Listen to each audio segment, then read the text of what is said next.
Welcome to another episode of Contractor Stories. I am Jim Klauck, and I'm excited. I've got Duncan Farrow joining me today. He and I have something in common. He's from British Columbia, Canada, and I lived there for a while myself. So that's one of the things we have in common. Hey, Duncan, how are you? Hey, great, Jim. Yeah, thanks for asking. Yeah, Thanks for having me on the podcast today.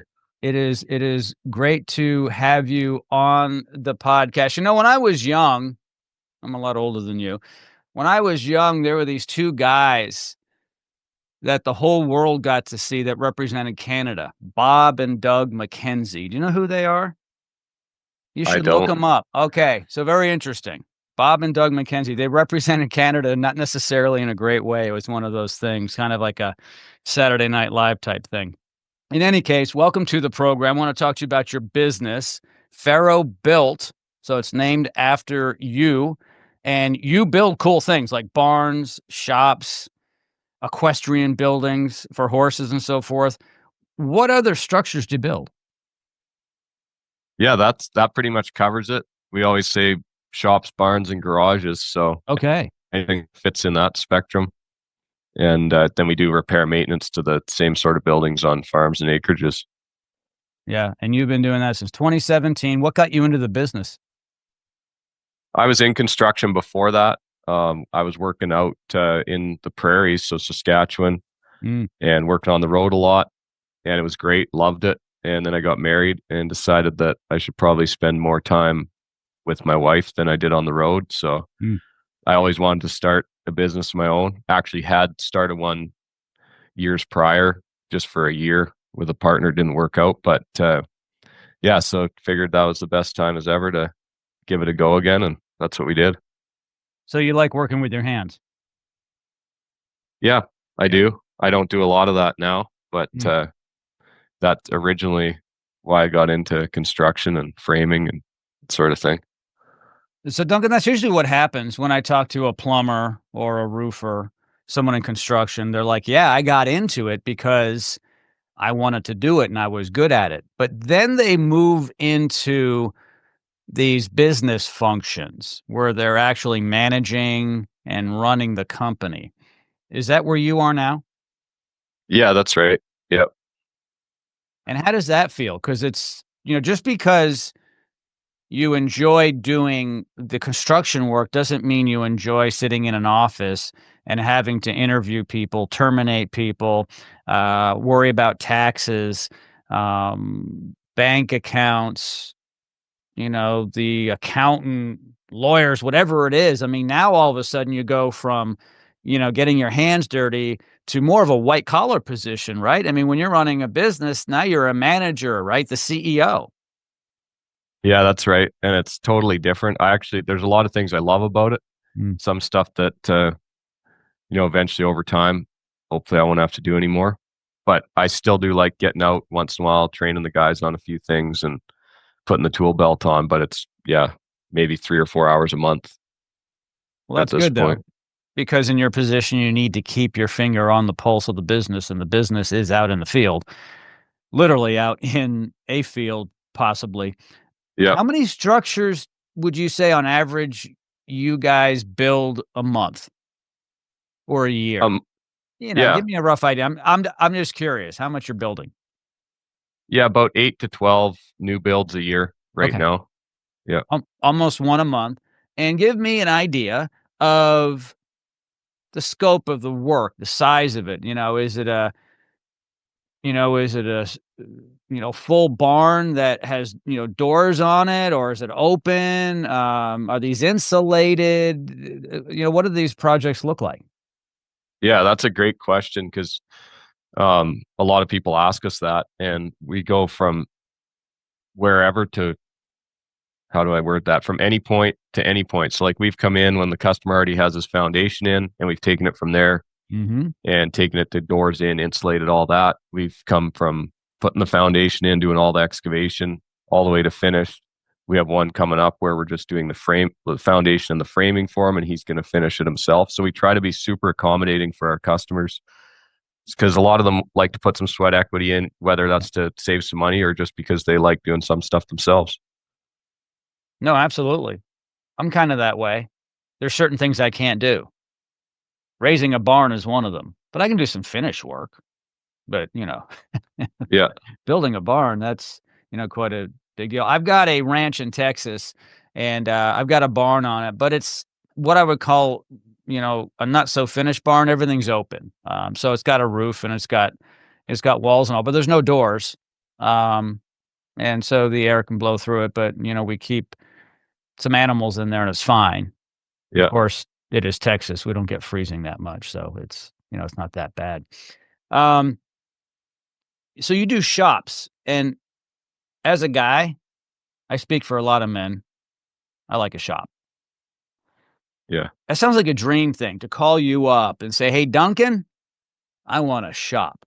So what am I looking at? I mean, do you do shops as small as a 12 by 12 and as big as a 120 feet by 120 feet? I mean, like, what are we talking? Are we talking about, can we pull a semi truck into this shop, or are these just little buildings?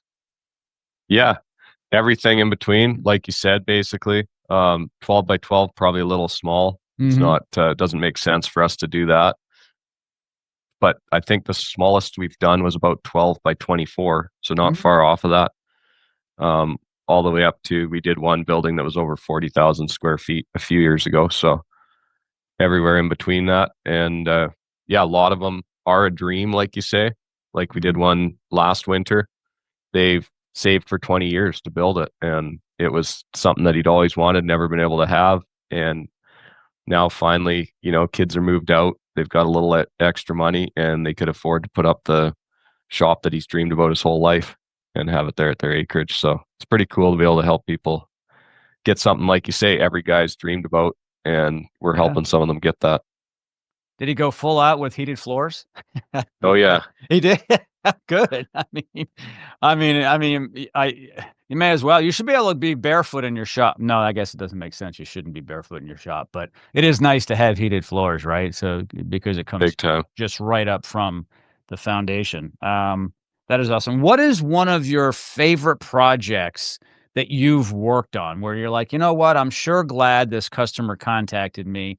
This was a fun project. May have been a little challenging, but when we were done, we felt like we've done something special. The customer's happy, and we have something now we can showcase. Yeah, I mean one of my favorite ones was actually a small garage Mhm. we did in Kelowna, and it was a bit of an odd one because the lot was shaped to a triangle at the back corner, and so if we put a square building, you would cut down the square footage a lot. So we ended up running it to a point in line with the lot lines, just at the offsets. You got to stay a couple meters off the lot lines. Yeah. And we followed those to a point, which we hadn't done a building like that before. And so we got that fit in there perfectly. And yeah, they were awesome people to work with. They were super happy. They'd actually had trouble trying to get a contractor before and Mhm. lost some deposit money to a guy that kind of disappeared.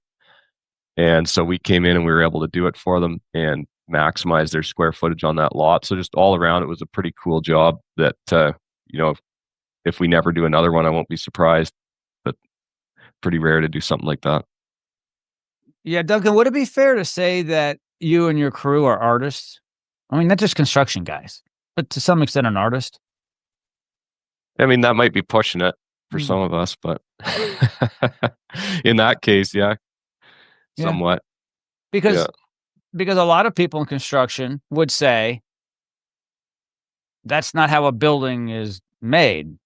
They're square, they're rectangle, maybe octagon. I don't know if we wanna do like a triangle, even though that's actually pretty much the strongest structure you can make. If you can make something in a triangle, it's super, super strong.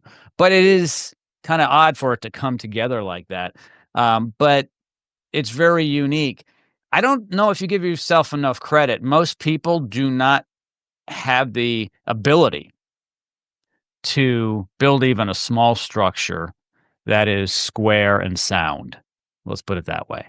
I mean, it's really not that simple, but it's easy for you guys, right? Yeah, you bet. Yeah, I mean, I did it for years before I even started the Mm. company.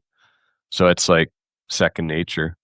And that's actually where I've run into some difficulty in training, is because I assume that other people know, but if they don't have the same background, which nobody ever has the same background, then there's a lot of just little things that you just do out of habit or whatever it is. And you don't realize that those things are pretty critical and that you're even doing them until somebody else isn't doing them. You're right. One of the biggest challenges as business owners and entrepreneurs is we expect a lot from our team members. And the reason why we have the business and they're working for us is because they can't do what we do. And we sometimes get frustrated and we're like, you don't know how to do this, or you aren't picking this up. We trained you. You don't seem to be getting it, or you don't seem to care. Have you found this to have been a problem at any point in the growth of your company? Oh yeah, definitely. I think anybody that's hired anyone has probably found that to be a problem. One thing I've realized is most of the time the problem leads straight back to me, and something I usually haven't done, or I haven't set them up properly to be able Mm. to be successful in what they're doing. So that's something I've learned the hard way. But Well, Duncan, that's great because as the leader of the organization, you have to take responsibility. Um, it's ultimately your fault if something goes wrong because that person works for you. It's kind of the way it is. In in corporations, the CEO will often get fired because of something someone down the line did. I mean, someone's got to take the hit because ultimately the person at the top's in charge. Did you always know you wanted to be in construction when you were a kid? no, I actually didn't. I don't know if I ever really thought of construction. I grew up with my dad was in the natural gas industry, oil field basically, Mhm. and that's kind of the way I thought I'd go. I did a bit of that and just kind of found my way into construction and absolutely loved it when I started in construction about when I was 18, I think it was. Mm, Yeah. yeah. Some of us just love to work with our hands, and um, I spent a lot of time doing this type of thing on the radio, on podcasts, recording videos, and running my business, which means I sit a lot. But I actually enjoy being out on the ranch, whether it's cutting a tree down, splitting the wood, fixing something, building something. And I'm pretty sure we were designed not to be sitting in a chair all day. I think we're designed to do stuff like you guys do, which is be on your feet, think about things, and assemble, build, create structures to live in and to help people with, well, their livestock and their shops, which is very important. We all need a shop, like I said. Um, what's your biggest win in your life? I'm gonna throw something at you. Your biggest win, if you had to tell me, "Hey, Jim, single biggest win was this." It doesn't have to be business, it can be personal. Yeah. I would say my biggest win is finding the wife I found. Mm. That's the She's number one been, answer. That's the number one answer, sir. is it? And it Yeah, wasn't a it I wasn't believe a it. trick. Um, so why do you say that? Why is your partner, your wife, so good for you?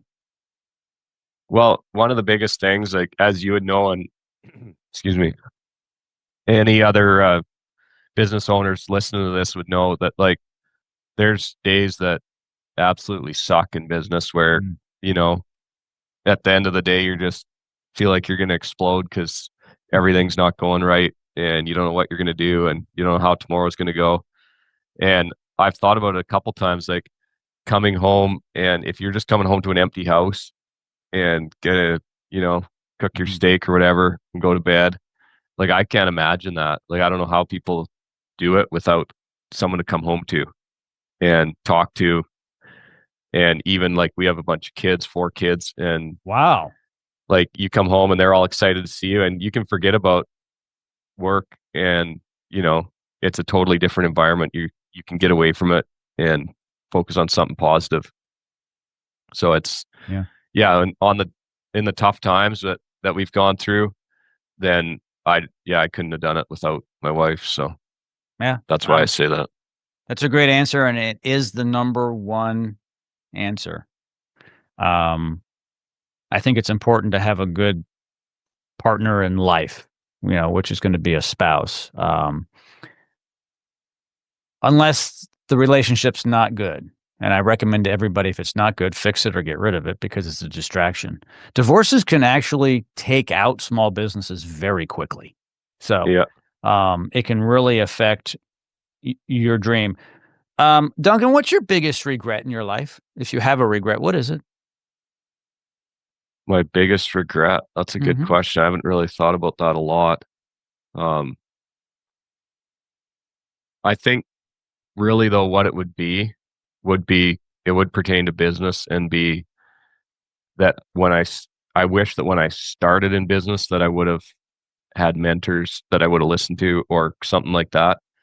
I started and was just pretty stubborn with what I thought I needed to do for the Mm. first whatever 4 or 5 years before I started, going, okay, maybe I don't have this figured out because it is not quite going how I thought it'd go. So I would say that would be my biggest regret. And if I could change anything, it would be to start to find a mentor, find someone that knows what they're doing, that's done it before early on in business and learn from them. You're part of Tommy Mello's Home Service Freedom Group. Is that part of what you just said, finding a mentor or people who have gone through it, who are going through it, who can help you? Yeah, for sure. And like there's been a ton of information that I've learned from Tommy Mello and implemented in the business that's been super helpful for us. Mm. Have you been to one of the events? No, I actually haven't. It's on the bucket list or whatever you want to call it, but Yeah. haven't yet. Yeah, the next big one is in Las Vegas, so, um, I would I would consider it because there's something electric and magical about being there with all of these other small businesses that are going through the same things, that are trying to learn what to do correctly, what not to do. And it's just a great atmosphere. And I've known Tommy for a long time. I've been to many of his events, and I would highly, highly recommend it. If you were to give advice to someone who was young, maybe their early 20s, and they were starting out in a business similar to yours, what advice would you give them? Three or four tips. What would they be? Yeah, 3 or 4 tips. I mean, number one, like I just said, would be to get a mentor. Mhm. And I think the second thing would be to learn how the money side of it works and Yeah.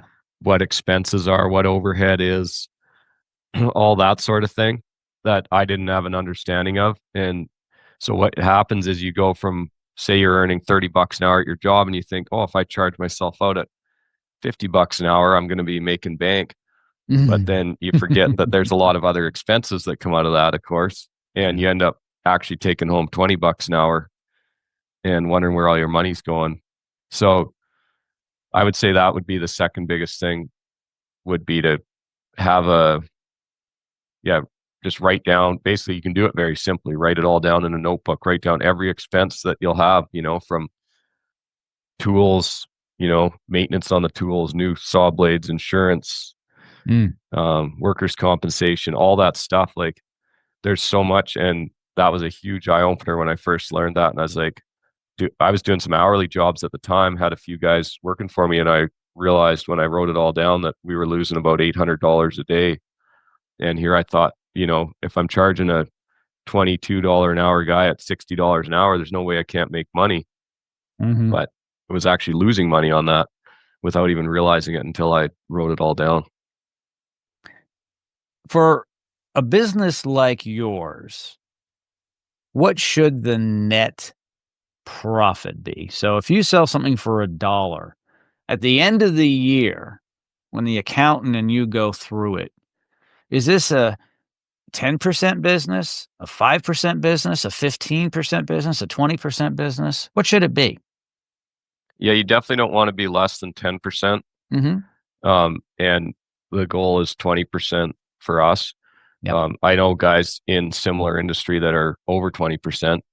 The thing is, if you're under 10%, it's not going to take much of a something going wrong. And in construction, there's stuff going wrong all the time. Like, I don't think you can ever get around something going to go wrong. So you need a bit more margin. You definitely, 10% would be the very bottom that you want to operate at. Yeah. So if you're bringing in 1,000,000, you need to make at least 100,000 to call it a win in profit. Yeah, that's right. Yeah. After you've been paid and Mhm. everybody's been paid. That's right. Yeah. Um, Small business is tough, don't you think?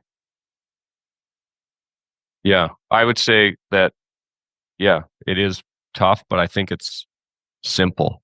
I think there's a few things that a person needs to understand, or if you have trouble understanding them or doing them, have someone who does understand it that can help you. Mhm. And then I don't think it's complex, but I think it does require some grit, some determination, and you don't want to have much give up in you. No. Oh, no, no, no, no. No, no. If you don't stick to it, you'll you'll quit, obviously, because it's just too hard. It's Yep. it's it's like someone who's gained weight over the decades and they give up on their diet. I mean, it's hard because you've been in this habit of not eating well, maybe drinking too much, whatever, and you're large and you got to work at it, and so you got to lose the weight, then you got to keep it off. Smoking, to quit smoking is difficult. Uh, Heroin addicts. I mean, that's extreme, right? But it's hard. And small business, though, it's almost always hard, but my next question's gonna tie into this. Are you scaling your business? And if you are you trying to get it to a point where it's gonna be a lot easier for you to operate it because you'll have more managers in place, so it's going to be a machine that can operate without you being involved on a regular basis? Yeah, 100%. That's the goal. Um, and when you say, like, for me, without me being involved on a regular basis, I probably always will be. Mhm. I don't like my dream isn't to just be completely uninvolved in it, but my involvement will be growing the business, scaling the business, and not so much involved in, like, you know, running to put a check in the bank or, that sort of thing. It'll be more the promotion and the growing side of it than all the daily minutia that you can get caught up in. That's Yeah. necessary, but and is necessary for you to do as the owner starting out, but at some point to be able to offload some of that. What's the key to maintaining a business once it hits a certain volume? So let's say that you're doing $20 million a year.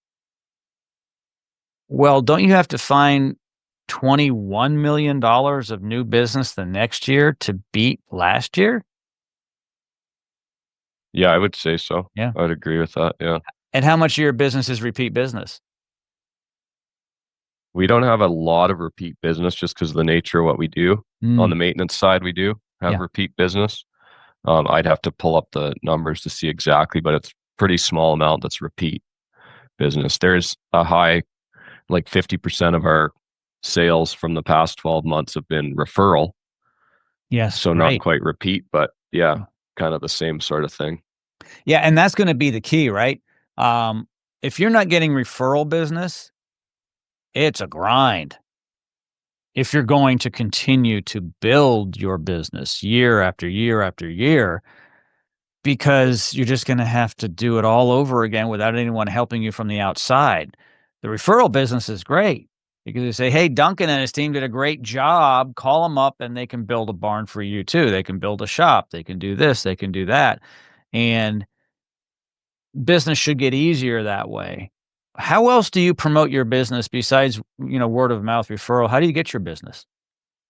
Well, the first several years are until I would say about the last year or so, our major form of promotion was running Facebook ads, like Mm, paid ads, Facebook, Google, bit on YouTube. And We've tried like radio ads, a few other things over the years, but Facebook ads were our number one source of projects for quite a while. And we actually aren't even running Facebook ads right now. But because of all the marketing we've done, so when I say referrals was 50% of our business, a lot of those referrals aren't even from a previous customer. It's from people that have seen us, followed us on social media, Wow. or, knowing us around and referred us. So actually most of those referrals are from people we haven't even worked with, but they're referring us because they see us, they follow us on the social medias and that sort of thing. And then another one we've had great luck with recently because of the type of work we do being on farms and acreages is putting up bandit signs on the telephone poles in the, on the back roads and stuff. Sure. And we put up about 300 of those in the last 6 months and actually got a lot of leads from those and some business out of it. Do you use a different phone number, a tracking number, or some way to track that? We don't You use just it ask. that technically, we just ask. Yeah. Sure. And when Sure. they fill out the lead form, it asks, how'd you hear of us? And so, yeah, that's how we track it. Nothing complex at this point. Yeah. Yeah.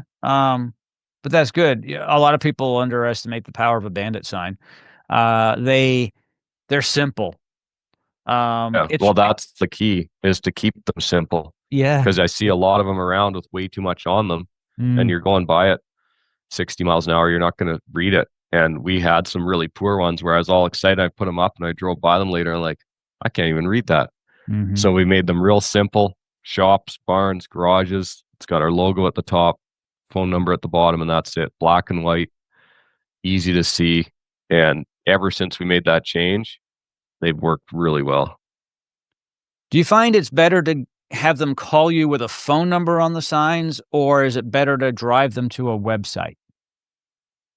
I think, in my opinion, they're going to Google you anyway. Yeah. So I don't think, I think we've had maybe 2 people actually call off the sign. Mhm. And other than that, it's mostly been they go to our website anyway, and there's no website on the sign.